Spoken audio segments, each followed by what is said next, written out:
What if what's happening in your life right now isn't just a coincidence? What if every challenge, every pain, every moment of uncertainty has a greater purpose you can't yet see? And what if I told you that the greatest minds in history uncovered a truth so powerful it can completely transform the way you face your problems? Stay until the end of this video, because the final revelation will permanently change how you see your existence. Today, we're diving deep into Stoicism, an ancient philosophy that shaped emperors, warriors, and some of the greatest thinkers who ever lived. And before you dismiss this as outdated theory with no practical value, let me ask you something. How many times have you felt powerless in the face of life's circumstances? How many nights have you lost sleep worrying about things completely outside your control? The Stoics discovered the key to inner peace in the middle of absolute chaos, and today you'll learn how to apply that wisdom to your own life. If you're not subscribed to the channel yet, subscribe now, because what we're about to reveal can literally change the trajectory of your life. Turn on notifications so you don't miss any videos. We're building a community of people who seek real wisdom, not just surface-level information. Let's start with an idea that may sound controversial at first. Nothing in your life happens by accident. Absolutely nothing. That loss you experienced, that relationship that ended painfully, that job you didn't get, that betrayal that shattered your heart. The Stoics believed there is a universal order, a logos, a cosmic reason that governs all things. And whether you realize it or not, you are part of that order. Marcus Aurelius, Roman emperor and one of the greatest Stoic philosophers, wrote in his Meditations something that should be etched into every human mind. Everything that happens, happens justly. But wait, before you click away thinking this is an excuse for injustice, let me explain what he truly meant. Marcus Aurelius wasn't saying the world is always morally fair. He was talking about a deeper justice, about cause and effect, about the unavoidable nature of reality itself. Imagine you're standing in a river. You can fight the current with everything you have, exhaust yourself, struggle, suffer, and the water will still flow in the same direction. Or you can learn to swim with the current, use its force to your advantage, and reach your destination with far less effort. That is the essence of Stoicism. It's not about becoming passive or giving up. It's about clearly understanding the difference between what you can control and what you can't. Epictetus, born a slave and later one of the most influential philosophers in history, taught something revolutionary. He said that people are not disturbed by events themselves, but by the way they interpret them. Think about that for a moment. You don't suffer because of what happens. You suffer because of the meaning you give to what happens. Two people can face the exact same hardship and respond in completely different ways. One collapses, the other grows stronger. The difference isn't the situation, it's the mind. Now you might be wondering, how do I change my perspective when I'm in pain? How do I look at devastating loss without suffering? And here's the beauty of Stoicism. The Stoics never told you not to feel. They were human beings, just like you, with real emotions and real pain. Marcus Aurelius lost multiple children. Seneca endured exile and persecution. Epictetus lived as a slave. They knew suffering intimately. The difference is that they learned not to be ruled by it.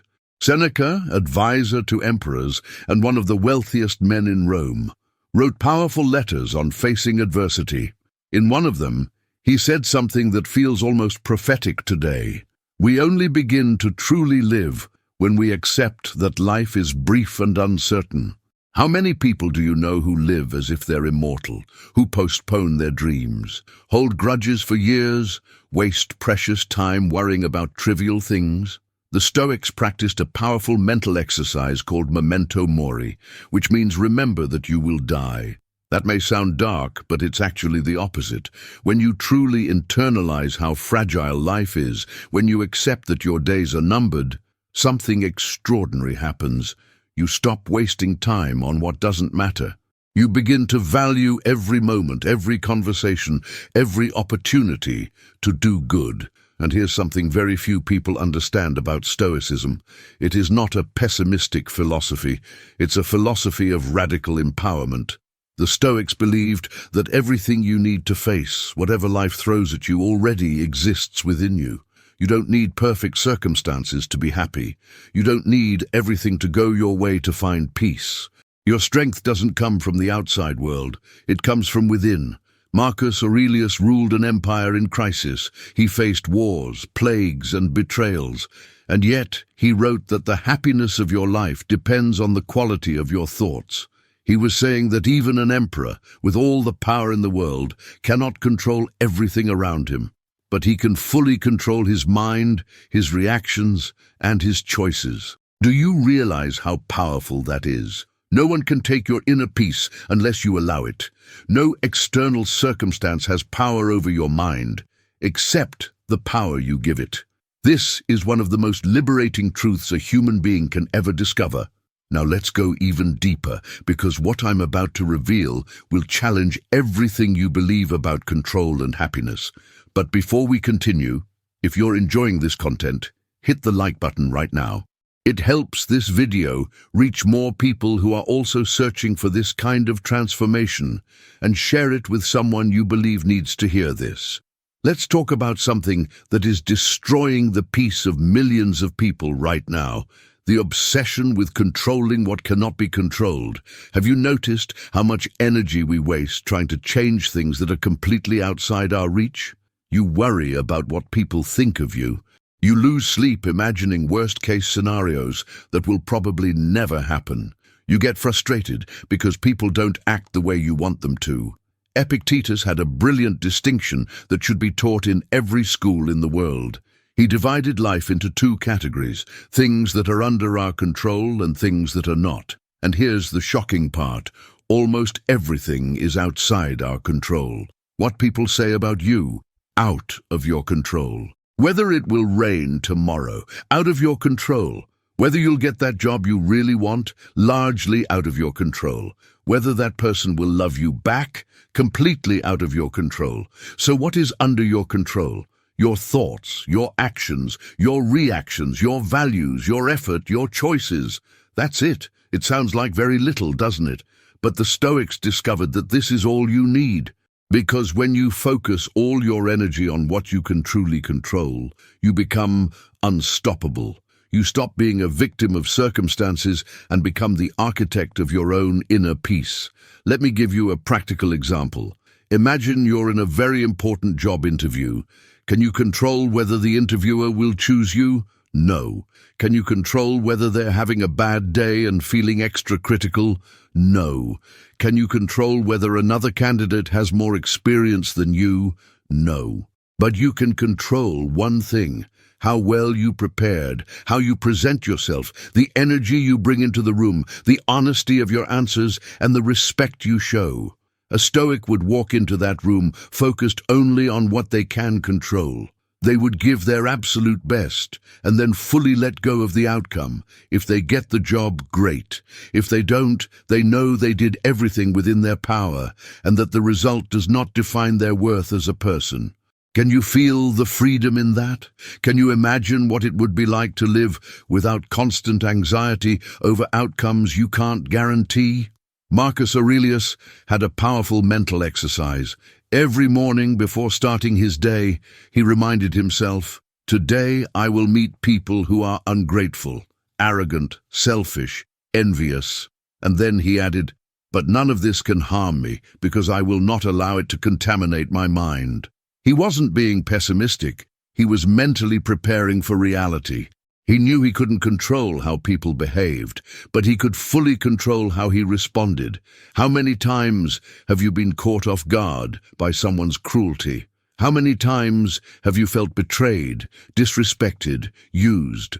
What if you woke up every day knowing that this might happen, but that none of it has power over who you are?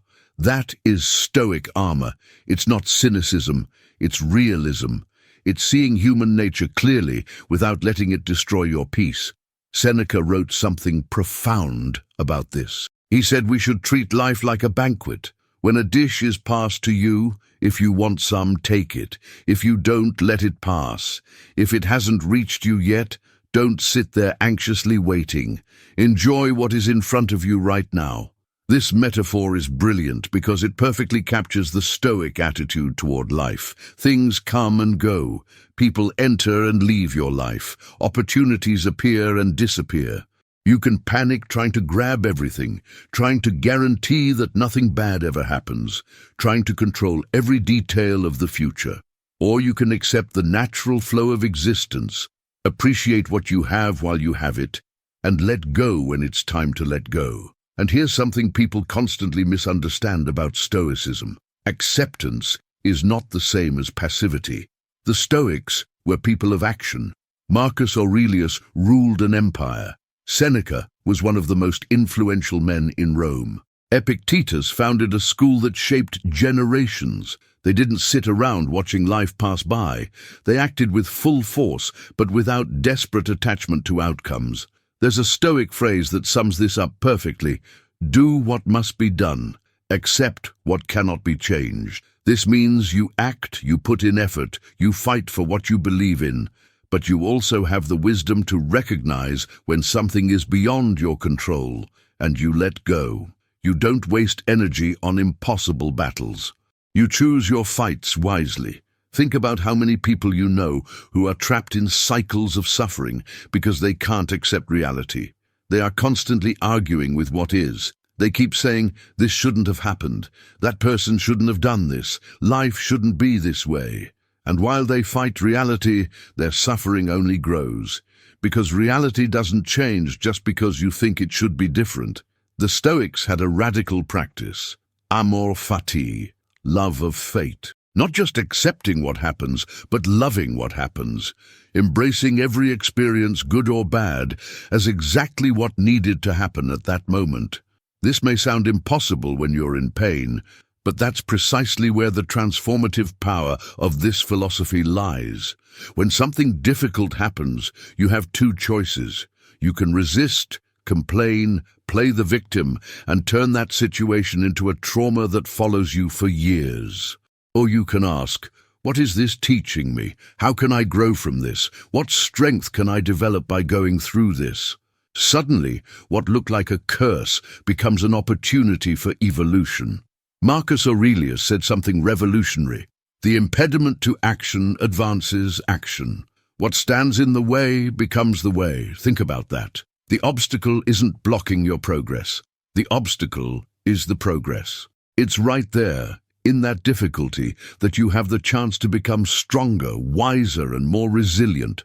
Now pay close attention, because we're about to enter territory that can shake your deepest beliefs about happiness and success. What I'm about to reveal is so counterintuitive that you may resist it at first. But if you truly absorb this, your life will never be the same. Modern society sold you a massive lie. It told you that you need perfect circumstances to be happy, that you need more money, a perfect body, an ideal relationship, recognition, status, that once you finally get all those things, then you'll find peace. But the Stoics uncovered a devastating truth, that peace never arrives, because there is always one more thing you think you need. Seneca was one of the wealthiest men in the Roman Empire. He had everything society says you need to be happy. And do you know what he discovered? Wealth does not bring peace. He wrote, "It is not the man who has little who is poor, but the one who desires more." Think about the brilliance of that statement. You know wealthy people who live unhappy lives, always wanting more, always feeling inadequate. And you know others with far less who live in genuine contentment. The difference isn't in what they have, the difference is in what they desire. A Stoic may have a lot or very little, but he is not a slave to external possessions. He understands that everything he owns is temporary, that anything can be taken from him at any moment. That's why he doesn't base his happiness on those things. His peace comes from within, from his virtue, his principles, his character. Epictetus used a powerful analogy. He said you should treat everything in life as if it were borrowed, as if it could be returned to its true owner at any moment. Your money, borrowed. Your health, borrowed. The people you love, borrowed. This doesn't mean you shouldn't love deeply or enjoy what you have. It means you shouldn't live under the illusion that these things are permanent or that they define who you are. How many people do you know who lost everything in a single moment? An illness, a divorce, a financial collapse, and suddenly their entire identity crumbles. Why? Because they built their identity on external temporary things. The Stoic builds his identity on something no one can take away: his character, his integrity, his ability to choose his response. Marcus Aurelius had a brutally honest reflection about this. He said, "You can lose everything you own in a single day, but no one can take your virtue from you unless you abandon it yourself. Your kindness, your courage, your honesty, your wisdom, these things truly belong to you, and they are the only things that really matter." Now let's talk about something that is poisoning the minds of millions of people: constant comparison. You open your phone and see everyone else's perfect life on social media. You see people who seem more successful, more attractive, happier, and you feel inadequate, like you're falling behind. The Stoics had the perfect solution. Compare yourself only to who you were yesterday. Epictetus taught that if you want to make progress, don't worry about looking foolish or ignorant in external matters.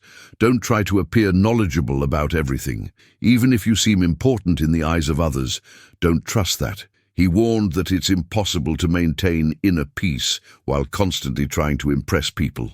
If you commit to one, you inevitably neglect the other. That's incredibly freeing. You stop wasting energy trying to impress people you don't even know. You stop living for other people's expectations. You start living according to your own values, your own standards, your own definition of success. And suddenly, that constant anxiety of not being enough begins to disappear.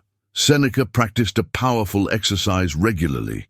He imagined losing everything he had: his wealth, his status, his health, even his life. And do you know why he did this? Not to be pessimistic, but to train his mind to accept the reality that everything is impermanent. When you've already accepted the possibility of loss in your mind, when it happens, it doesn't destroy you. You're prepared. This practice is called premeditatio malorum, the premeditation of adversity. It's not about being paranoid or living in fear. It's about removing the element of surprise from hardship. It's about building mental resilience before you need it, like a firefighter who trains for fires before they happen. When the real fire comes, he doesn't panic. He acts. Now think about how you react when something unexpected happens. Do you panic? Do you spiral? Does it feel like the ground disappears beneath your feet? A Stoic has already visualized that possibility 1,000 times. He's already asked himself, what if this happens? How will I respond? What kind of person do I want to be in that moment? When the crisis arrives, he already knows who he is and how he will act. Marcus Aurelius wrote something that should be on the wall of every therapist's office: confine yourself to the present. You suffer only to the extent that your mind drifts into a regret-filled past or an anxiety-filled future. In this exact moment, right now, you are okay. You are breathing. You are alive. Suffering begins when your mind leaves the present. How many times have you ruined a perfectly good moment by worrying about something that might happen tomorrow? How many times have you failed to enjoy the present because you were replaying something from the past that you cannot change? The Stoics practiced mindfulness long before it became a self-help trend. They understood that the present moment is all you ever truly have. Epictetus said, "Don't explain your philosophy, embody it." Knowing these ideas means nothing if you don't live them. Stoicism isn't an academic theory to be debated in universities. It's a practical manual for living, a set of mental tools you use every day, in every situation. When someone insults you, when you lose something important, when you face injustice, That's when Stoicism is truly tested. And here's what's incredible. These ideas are more than 2,000 years old, yet they are more relevant today than ever. We live in an age of unprecedented anxiety. People are more connected than ever, yet feel lonelier. They have more access to information, yet feel more confused, more material comfort, yet less happiness. Why? Because they're searching for peace in all the wrong places. Now, let's explore one of the most transformative practices of Stoicism, something that can literally change your life starting today. And I need your full attention right now, because what I'm about to reveal is the key to unshakable inner peace, even when everything around you seems to be falling apart. The Stoics had a radical view of emotions. They never told you to suppress your feelings or pretend you don't feel anything. They understood that emotions are natural, but they made a crucial distinction that most people never grasp. There's a difference between experiencing an initial emotion and feeding that emotion until it turns into a storm that completely takes over your life. When something bad happens, the first emotional reaction is involuntary. You get bad news, your heart starts racing, you feel that tightness in your chest. That's natural. It's human. It's biological. The Stoics called this the first impression. But what happens after that first impression? That's where your choice begins. You can observe the emotion, acknowledge it, and then choose how to respond. Or you can dive headfirst into it, fuel it with catastrophic thoughts, and let it consume you. Marcus Aurelius practiced something revolutionary. He examined his thoughts like an outside observer. When a negative thought appeared, he analyzed it, questioned whether it was true, and then chose whether or not to give it power. He wrote, "You have power over your mind, not outside events. Realize this, and you will find strength." Let me give you a practical example. Someone criticizes you at work and calls you incompetent in front of others. The first wave of anger and shame is automatic. But what do you do next? Most people will replay it for days. They'll build stories in their head about how unfair it was, fantasize about revenge, and let that criticism poison their self-worth. A Stoic does something different. The Stoic pauses and asks, "Is this criticism true? If it is, great, I've learned something I can improve. If it isn't, why should I let someone else's wrong opinion affect me?" The person who criticized me is acting from their own ignorance, their own insecurities. That says far more about them than it does about me. And suddenly, what felt like a deep wound loses all its power. Epictetus taught his students a simple but powerful technique. Whenever something disturbing happened, they were to say to themselves, "This is only an impression, not necessarily the truth." You see someone ignore you on the street and immediately think, "They hate me."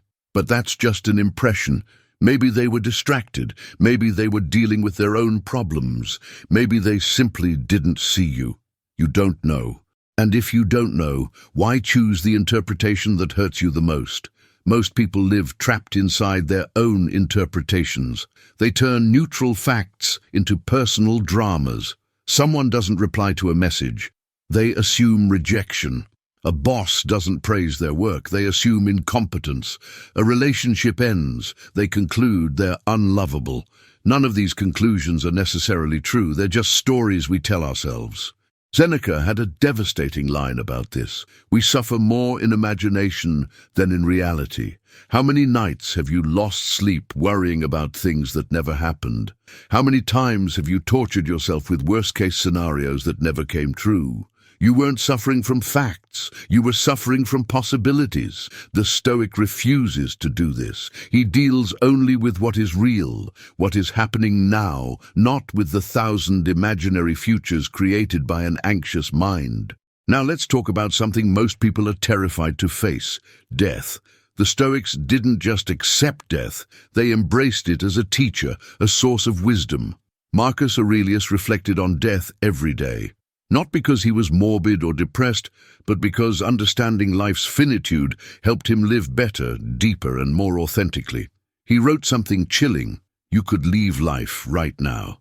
Let that determine what you do, say, and think." Imagine living each day knowing it could be your last. Would you waste time on gossip, hold grudges, obsess over trivial opinions, fail to say "I love you" to the people who matter, postpone your dreams? Of course not. For the Stoics, death isn't a tragedy. It's a natural part of life, just as inevitable as the sunrise. Resisting it or fearing it means wasting the only life you have. Epictetus said, "It's not death a man should fear, but the fear of never having truly lived." How many people are slowly dying every day, trapped in lives they hate, doing work they despise, pretending to be someone they're not, all because of fear? The Stoics had radical courage because they had already made peace with the worst-case scenario. They had stared death, loss, and suffering in the face and decided that life was still worth living with virtue and dignity. That made them unbreakable. You can't threaten or manipulate someone who has already accepted the worst. Marcus Aurelius lived through plagues that killed millions, brutal wars, betrayal by those close to him, and the death of his own children. And yet he didn't become bitter or cynical. He remained just, compassionate, and committed to the common good. Why? Because he understood that what mattered wasn't what happened to him, but the kind of person he chose to be in response. This is the essence of Stoicism. You can't control what life throws at you, but you can control who you become in the face of it. And that choice, the ability to shape your character regardless of circumstances, is what makes you truly free. Not freedom from suffering, but freedom within suffering. Seneca wrote extraordinary letters to friends going through crises. And in all of them, the message was the same. Fortune gives and fortune takes away, but it can never touch your essence, your virtue, your character. A virtuous person can lose everything and still be rich where it truly matters. A person without virtue can have everything and still live in inner poverty. So ask yourself, what are you basing your happiness on? On things that can be taken from you at any moment, or on what is truly yours? Are you building your life on sand or on rock? Stoicism shows you how to build on rock, how to create an inner foundation so solid that nothing external can shake it. We're getting close to the most powerful revelation of all.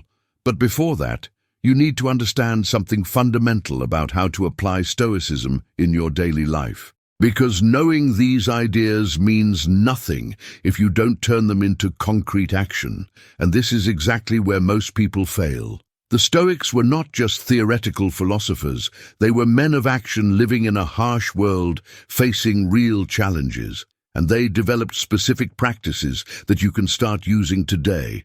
The first and most important is what we call the daily examination.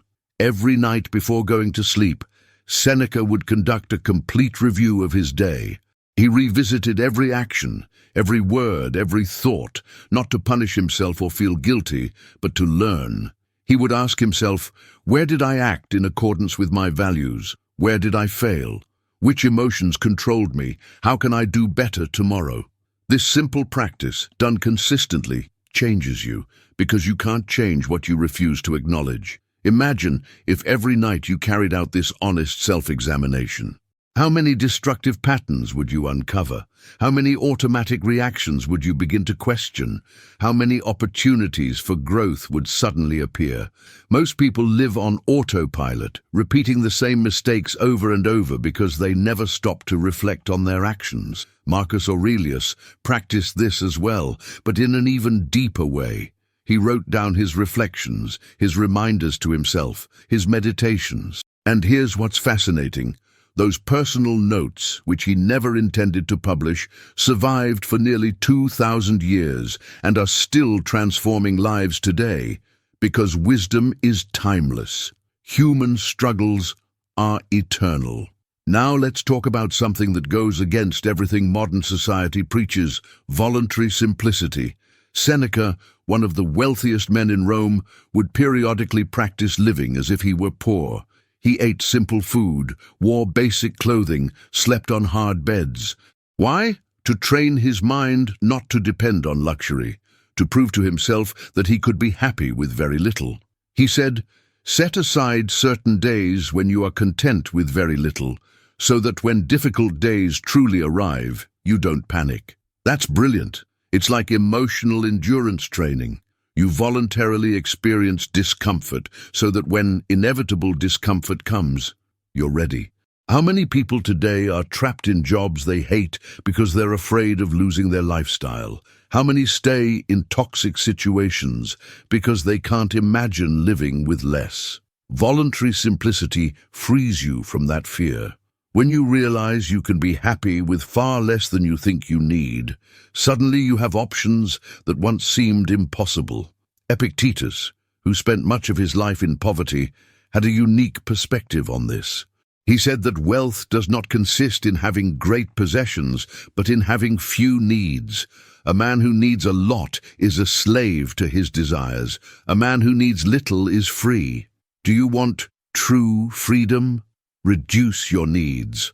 Now let's explore an aspect of Stoicism that few people truly understand: universal love. The Stoics believed that all human beings are part of the same cosmic family, that we are all branches of the same tree, cells of the same body.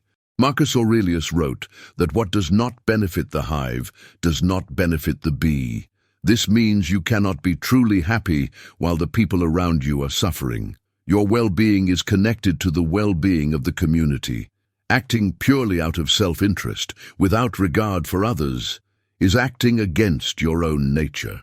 The Stoics were deeply ethical, not because of external moral rules, but because they understood that virtue benefits everyone, including the person who practices it. Epictetus taught that we are like actors in a play. We don't choose our role, but we choose how we perform it. You may be born rich or poor, healthy or sick, in times of peace or war. You don't control that, but you do control whether you play your role with dignity, excellence, and integrity. An actor given a difficult role who performs it brilliantly is far more admirable than one given an easy role who wastes the opportunity. Your life is your performance. Circumstances are the script you were handed. How will you play your part? With complaints and resistance, or with mastery and acceptance? The Stoics chose mastery. They chose excellence regardless of the cards life dealt them. Seneca had a powerful view of time. He said, "It's not that we have little time, it's that we waste much of it." People complain that life is short, yet spend hours on meaningless activities, useless worries, and empty distractions. A Stoic values every moment because they know time is the only truly non-renewable resource. How are you using your time right now? Are you living according to your values, or just letting the days slip by? Are you building something meaningful, or merely reacting to whatever shows up next? The Stoics were intensely intentional with their time. Every action had purpose. Every moment was treated as precious.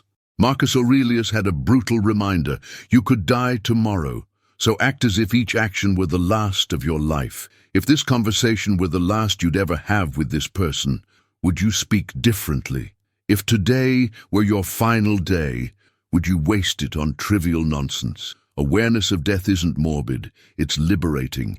It shows you what truly matters. Now let's talk about forgiveness and resentment. The Stoics understood that holding a grudge is like drinking poison and expecting the other person to die. When you refuse to forgive, you are the one who suffers. The person who hurt you likely isn't even thinking about it anymore, while you keep replaying it, letting the wound fester, poisoning your own peace. Marcus Aurelius practiced something revolutionary. He saw those who betrayed or hurt him as ignorant, not evil. He understood that people act according to what they believe is right in that moment. If they knew better, they would do better. So instead of anger, he felt compassion. Instead of revenge, he chose understanding. This does not mean being passive or tolerating abuse. It means refusing to let other people's actions poison your mind. You can step away, set boundaries, protect yourself, all without carrying hatred. Hatred only hurts you. The person you hate keeps living their life, perhaps unaware you even exist, while you burn your own energy, feeding that destructive emotion. Epictetus said, If someone insults you or treats you badly, remember that they act this way because they believe they are right. No one acts according to another person's opinion, only their own. If their judgment is wrong, they are the one who suffers the consequences. When you truly understand this, insults completely lose their power. Now we've reached the most powerful revelation, the one I promised at the beginning, the one that can completely change your existence. Get ready, because what I'm about to reveal brings everything we've discussed together into a truth so profound that once you truly absorb it, nothing will ever be the same. Nothing happens by accident. That phrase, the title of this video, is not just a beautiful philosophical idea. It's the key to ultimate freedom. The Stoics believed in something called Amor, Fati, the love of fate. And here's what that really means. Everything that has happened in your life, every pain, every loss, every moment of despair, not only had a purpose, but was exactly what needed to happen. You might be thinking, how can I accept that the tragedy I lived through was supposed to happen?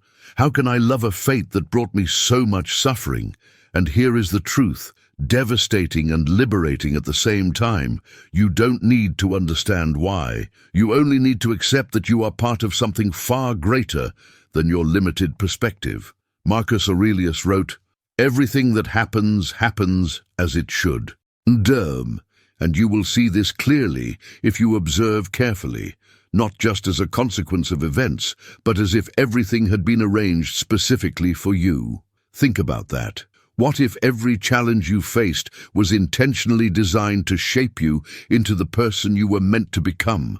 What if there are no accidents, only a plan so vast you can't see it all? Most people spend their lives fighting reality.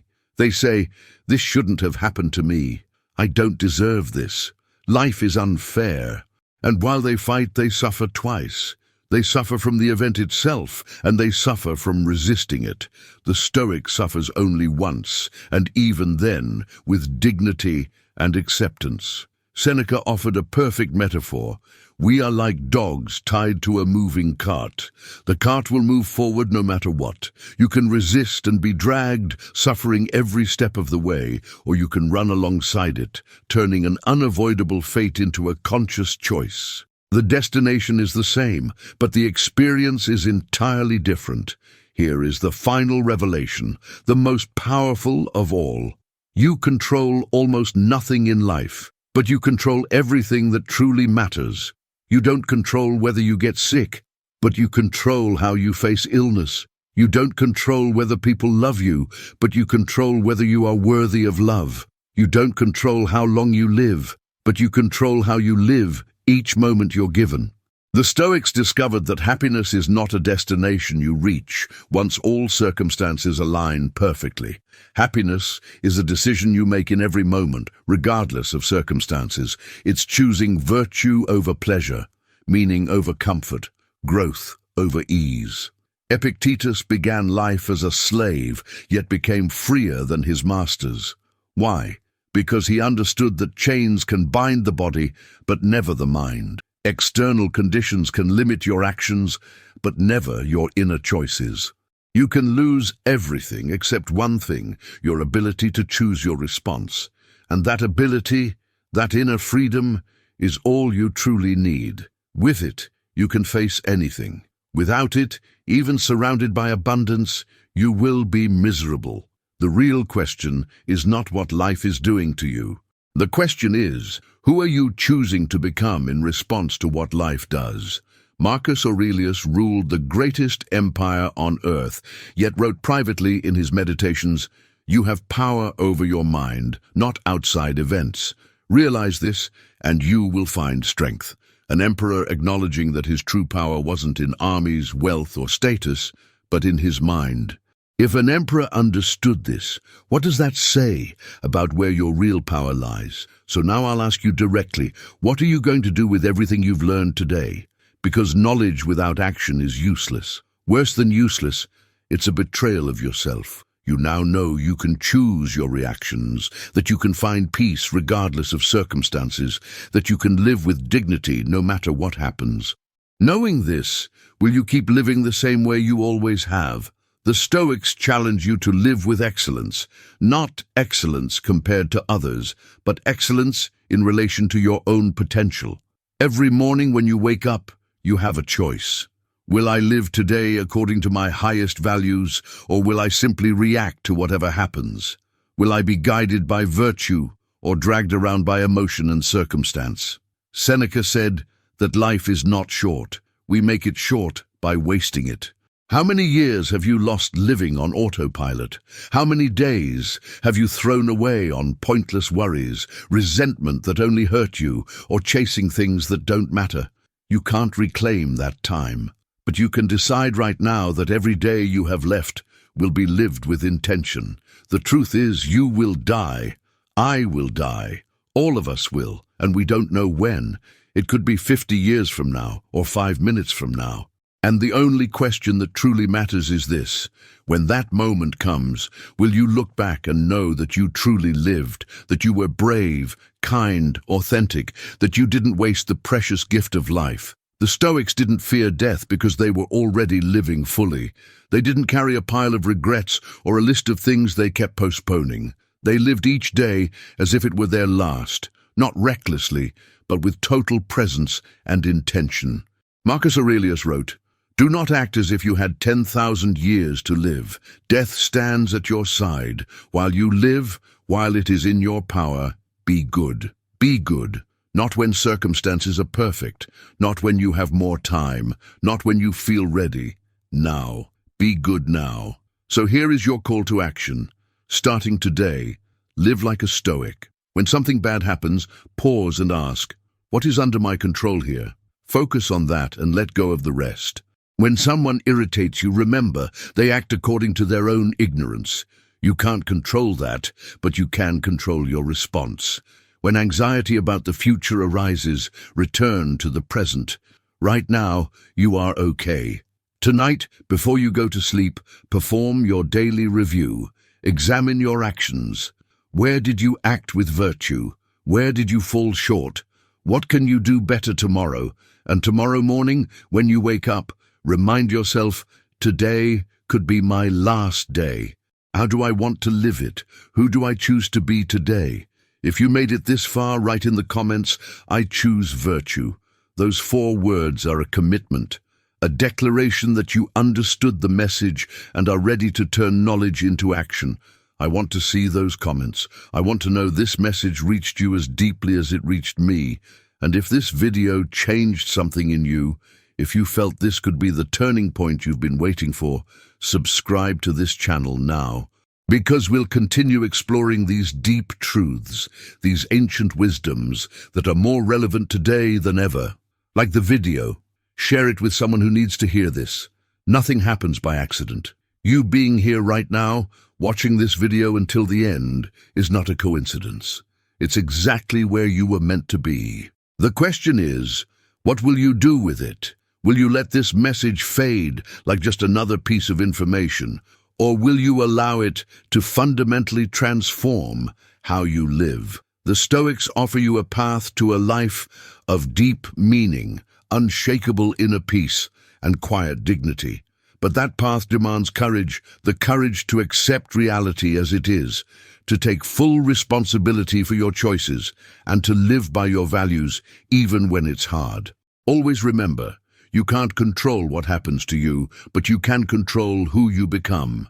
And in the end, that's all that matters.